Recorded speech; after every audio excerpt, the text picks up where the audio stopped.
cielo ci guidi a Gesù.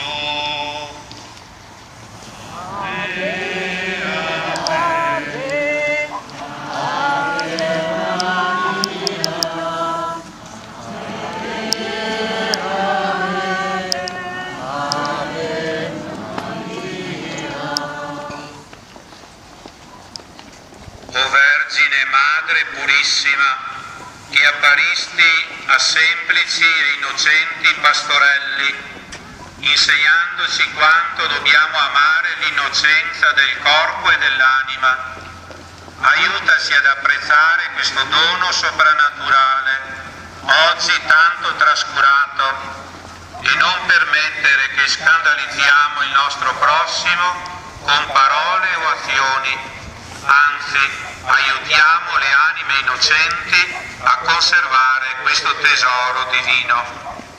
Ave o Maria, piena di grazia, Signore è con te. Tu sei benedetta fra le donne, e benedetto è il frutto del tuo seno, Gesù.